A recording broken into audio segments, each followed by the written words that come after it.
ஆடி Krittika August மாதம் 6ஆம் தேதி வியாழக்கிழமை மாலை 6 மணிக்கு மேலே பரணியில் இருந்து கிருத்திகை நட்சத்திரம் ஆரம்பமாகுது. முருகப்பெருமானுக்கு உரிய கிருத்திகை நட்சத்திரம். அதனால் நீங்கள் 6 மணிக்கு மேலே முருகப்பெருமான் படம் வச்சு ஃபுல்லாக க்ளீன் பண்ணி பூ மாலை அலங்காரம் எல்லாம் பண்ணி 2 குத்து விளக்கு தீபம் ஏற்றிட்டு அந்த நாள் முழுக்க நீங்கள் விரதம் இருக்கலாம். எதுவுமே சாப்பிடாமல் இருங்க. உங்களுக்கு அல்சர் மாதிரி பிரச்சனை இருக்குன்னா பால் பழம் மட்டும் நீங்கள் சாப்பிடலாம். முருகப்பெருமானுக்கு உங்கள் வீட்டில் சின்ன சிலை இருக்குது அப்படின்னா அதுக்குமே அபிஷேகம் பண்ணலாம். பஞ்சாமிர்தம், பன்னீர், இளநீர் இதில் எல்லாத்துலேயுமே அபிஷேகம் பண்ணலாம். இதை மற்றவங்களுக்கு நீங்கள் தானமாக கொடுத்தீங்க அப்படின்னா உங்களுடைய கடன் குறையும், செல்வம் பெருகும், முருகனுடைய அருள் கிட்டும். இதையே ஆடி கிருத்திகளை பண்ணுறோன்னா அவரோட பர்த்டே மாதிரி தான். உங்கள் பர்த்டேக்கு நீங்கள் எப்படி எல்லாரையுமே சந்தோஷமாக வச்சுக்கணும்னு நினைப்பீங்களே, அதனால் அவருடைய பிறந்த நாள்னு நீங்கள் இதை வச்சுக்கலாம். கார்த்திகை பெண்கள் அவரை வளர்த்தாங்க அப்படின்னு வச்சுக்கலாம். சிவபெருமானுடைய 6 நெற்றி கண்கள்லேருந்து வந்து அக்னி பிளம்புகள்லேருந்து உருவானவர் அப்படின்னு நீங்கள் அவரை வச்சுக்கலாம். நீங்கள் எப்படி வச்சுக்கிட்டனாலும் அவர் வைகாசி மாதத்துக்கு சொந்தக்காரர்னு நீங்கள் அடுத்து வச்சுக்கலாம். விசாக நட்சத்திரம்னு வச்சுக்கலாம். என்ன வேணாலும் முருகனுக்கு நீங்கள் வச்சுக்கலாம். இந்த நாட்களில் அவருடைய பிறந்த நாள் அப்படின்னு நீங்கள் நினச்சி அவருக்காக நீங்கள் பண்ணுற எல்லா நற்செயல்களும் உங்களுக்கு அதீத பலன்களை கொடுக்கும். நான் எப்படி இருப்பேன் என் பர்த்டே அன்றைக்கி? ரொம்ப சந்தோஷமாக இருப்பேன். என் பர்த்டே அன்றைக்கி நீங்கள் ட்ரீட் வச்சிங்கன்னா உங்களுக்கு நான் என்ன கொடுப்பேன்? உங்களுக்கு அந்த சந்தோஷத்தில் அள்ளி கொடுப்பேன் இல்லையா? அந்த நாள் தான் ஆடி கிருத்திகை. இதை மறக்காமல் நீங்கள் செலிப்ரேட் பண்ணுங்கள். நம்ம கேளக்கியர் சித்தர் கோவில்லையும் முருகப்பெருமானுக்கு அன்னைக்கு சிறப்பு அலங்கார அபிஷேகங்கள் இருக்கும். நீங்கள் நம்ம கோவிலுக்கு வரலாம். நம்ம கோவில் ஈரோடு மாவட்டம் அந்தியூர் வட்டம் வெள்ளித்திருப்பூருக்கும் பக்கத்தில் விராலி காட்டூர் அப்படிங்கிற பஸ் ஸ்டாப்பில் இருக்குது. கூகுள் மேப்பில் கேளக்கியர் சித்தர் தேவஸ்தானம் அப்படின்னு போட்டு நீங்கள் வரலாம். விரதம் எத்தனை நாளில் இருக்கிறது?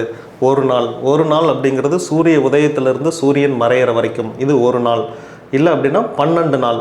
இல்லை 12 நாள் என்னால் இருக்க முடியாதுன்னு அதில் பாதி 6 நாள் இருங்க. இந்த 12ங்கிறது ஏன் குறித்தோம் அப்படின்னா மொத்த மாதங்கள் 12. அதனால் இந்த ஒரு 12ங்கிறத ஒரு முழு சுழற்சியாக நாம் கணக்கு வச்சுருக்கோம். 3 வருஷம் இருக்கிறோன்னு வச்சுக்கோங்களேன். அப்போ 3 12 36 நாட்கள். 4 12 48. 48ங்கிறது இங்கே ஒரு மண்டலம் அப்படின்னு சொல்கிறாங்க. இந்த காலத்தில் இல்லை, கிரேக்க காலத்திலேருந்து இந்த 48 நாள் விரதம் அப்படிங்கிறது கிரேக்க காலத்திலேருந்து இங்கே தொன்று நம்ம பண்ணிக்கிட்டு இருக்கோம். அப்போ 1 6 12 இல்லைனா 12 மடங்குகள் அப் டு 48 வரைக்கும். பெண்களால் இப்போ 48 நாள் எங்களால் கண்டினியூஸாக சொல்ல முடியாது. எஸ், உண்மைதான். அதனால் உங்களால் 12 நாட்களாக நீங்கள் பிரித்து வச்சுக்கோங்க. ஆண்கள் 48 நாட்கள் நீங்கள் சொல்லுங்கள். இல்லையா, நீங்கள் சாஸ்தாவுக்கு விரதம் இருக்கிறீங்கன்னா நீங்கள் 41 நாட்கள் விரதம் இருக்கலாம். அவங்களுடைய கோட்பாடு வேறு. இத்தனை நாட்கள் விரதம் இருங்க. இது உங்களுடைய மன உறுதி, மன வலிமையை, உடல் வலிமையை பொறுத்து. சில பேரால் சாப்பிடாமல் மாத்திரை சாப்பிட்றங்க, எனக்கு உடல் ஒரு மாதிரி ஆயிடுச்சு, அதிகபட்சம் 6 நாள் இருக்கலாம், அது மேலே இருக்க முடியாது. எஸ், நீங்கள் அதை மட்டும் பண்ணுங்கள். நீங்கள் விரதம் இருக்கிறதுனால உங்கள் உடல் பாதிக்குதுன்னா என்னை கேட்டால் நீங்கள் உடல் தான் உங்களுக்கு முக்கியம். நீங்கள் விரதம் இருக்கிறதுனால உங்கள் உடல் கெட்டு போகுதுன்னா உங்கள் உடலை சரியாக பராமரிக்கிறது உங்களுடைய கடமை. நாளைக்கு நீங்கள் கடவுள் மேலே எந்த பழியும் போடக்கூடாது. அதனால் உங்கள் ஹெல்த்தை பார்த்துக்கோங்க. உங்களால் சாப்பிடாமல் இருக்க முடியாது, அல்சர் இருக்குன்னா ஒரு வாழைப்பழம், பழம், எதுனாலும் இளநீ குடிச்சிட்டு நீங்கள் விரதம் இருங்க. கடவுளை பொறுத்த வரைக்கும் மனசு தான். அந்த உடல் தேவையே இல்லை, அது மண்ணோட மண்ணை போயிருப்போது. இருந்தாலும் ஒரு வைராக்கியம், நான் இருந்து காட்டுறேன். இப்போ சின்ன குழந்தைங்களாம் பார்த்தீங்கன்னா அப்பாட்ட ட்ரெஸ்ஸு கேட்போம், ட்ரெஸ்ஸுக்கு வாங்கி கொடுக்கணும், நான் சாப்பிட மாட்டேன். ஒரு அடம் பிடிச்சி வாங்கிடுறாங்க இல்லையா? இந்த அடம் பிடிக்கிறதுக்கு பேர் தான் விரதம். இதனால் நமக்கு உடல் வந்து ஆரோக்கியமாகுது, கெட்ட கொழுப்புகள்லாம் கரையுது, சிந்தனை மாறுது, ஒரு நாள் முழுக்க ஒரே சிந்தனையில் இருக்கும், இந்த மாதிரி. ஸோ அதனால் விரதத்தினால் நன்மைகள் அதிகம். உங்கள் உடல் இன்றைக்கி ரொம்ப உடம்பெல்லாம் கெட்டு போச்சு எல்லாருக்கும். 30 வயசுலேயே முட்டி வெளி வருது. கொஞ்சம் கவனமாக இருந்துக்குங்க. உடல் ஆரோக்கியம் ரொம்ப முக்கியம். அதை தாண்டி இந்த ஆன்மீக விரதமும் இருங்க. இல்லைன்னா முதல்ல நான் சொன்ன மாதிரி டிஜிட்டல் விரதம் இருங்க. ஃபோன் பார்க்காம இருங்க. அன்றைக்கி முழுக்க டிவி பார்க்காம இருங்க. அன்றைக்கி முழுக்க நீங்கள் வேறு எந்த வெப் சீரிஸுமே பார்க்காம இருங்க. இதுவே உங்களுக்கு மிகப்பெரிய இது. வாட்ஸ்அப்னால் மெசேஜ் வந்தால் பாருங்கள், வேறு எதுக்குமே ஃபோனை எடுக்காதீங்க. கால் பேசுகிறதுக்கு மட்டும்தான் ஃபோன். இதை நீங்கள் பண்ணி பாருங்கள், உங்கள் வாழ்க்கை மாறும். கேளக்கியர் சித்தர் நமோ நமः. விரதம் இருக்கிற அன்றைக்கி வேலைக்கு போகலாமா, இல்லை அந்த விரதம் இருக்கிற அன்றைக்கி என்ன பண்ணணும், இது நிறைய பேருடைய கேள்வி. ஃபஸ்ட்டு நீங்கள் எந்த தெய்வத்துக்கு விரதம் இருக்கிறீங்களோ அந்த தெய்வத்துக்கான சிறப்பு மந்திரங்கள் அப்படின்னு இருக்குது. நீங்கள் அதை உச்சாடனம் பண்ணலாம். உதாரணத்துக்கு முருகன் அப்படின்னு நீங்கள் பண்ணுறீங்கன்னா ஓம் சரவண பவ 6 எழுத்து மந்திரம் இதை நீங்கள் சொல்லலாம். சண்முக கவசம், கந்தசஷ்டி கவசம், திருப்புகழ், நீங்கள் வேல்மாறல் எது பாடினாலும் சரி நீங்கள் இதை பாடலாம். ஏன்னா அந்த நாள் முழுக்க நீங்கள் வேலைக்கு போகலை, வீட்டில் தான் இருக்கிறீங்க. வீட்டில் இருக்கிறப்ப நமக்கு போர் அடிக்கும், என்ன பண்ணுறதுன்னு தெரியல. வேறு எந்த காரியம் செஞ்சாலும் நம்ம தப்பு பண்ணிடுவோம். ஃப்ரெண்ட்ஸோடு போய் வெளியே உட்காந்து அரட்டை பேசலாமா, சினிமாவுக்கு போகலாமா, இல்லை நம்ம விரதம் இருக்கோம்.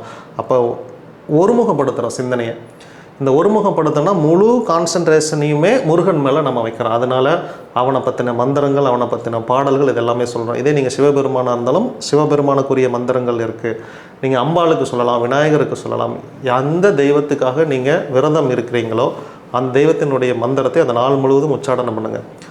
ஒரு முறைக்கு 2 முறை குளிங்க, வாழை இலையில் சாப்பிடுங்க, வேஷ்டி பாரம்பரிய உடை அணிங்க, கண்டிப்பாக நீங்கள் திருநீர் குங்குமம் அதையெல்லாம் வைங்க. இந்த இடத்துல ஒரு மை இருக்கிறதோ இல்லை சந்தனம் குங்குமம் எது இருக்கிறதோ அவங்களை ஹிப்னாட்டிசம் பண்ண முடியாது. அந்த காலத்தில் இதுவுமே ஒரு வரைமுறை தான். அதனால் இதெல்லாம் பண்ணுங்கள், உங்களுக்கு தெய்வத்தினுடைய அனுகிரகம் கிடைக்கும். இதெல்லாம் ஏன் பண்ணுறோம் அப்படின்னா கான்சன்ட்ரேஷன் பவர் ஜாஸ்தியாகும். நீங்கள் ஒரு நாள் முழுக்க ஒரே சிந்தையில் இருக்கிறீங்கன்னா நீங்கள் எவ்வளோ பெரிய கான்சன்ட்ரேஷன் இருக்கீங்கன்னு நினச்சி பாருங்கள். இப்போல்லாம் நமக்கு ஒரு 10 நிமிஷம் ஒரு படத்தை பார்க்குறதுக்கே ஸ்க்ரோல் பண்ணிவிட்டு அடுத்த படத்தை பார்க்குறோம். ஒரு நாள் முழுக்க நான் இருக்கணும் அப்படின்னா எனக்கு அதீத ஞாபக சக்தி வேணும். அந்த ஞாபக சக்தி பெருகும். அப்போ மாதத்தில் ஒரு நாள் விரதம் இருக்கேன், வாரத்தில் ஒரு நாள் விரதம் இருக்கேன் அப்படின்னா என்னுடைய உடல் மாறும், என்னுடைய சிந்தை மாறும், என்னுடைய சக்தி நிலை மாறும். கேளைக்கு சிந்தை நமோ நமோ.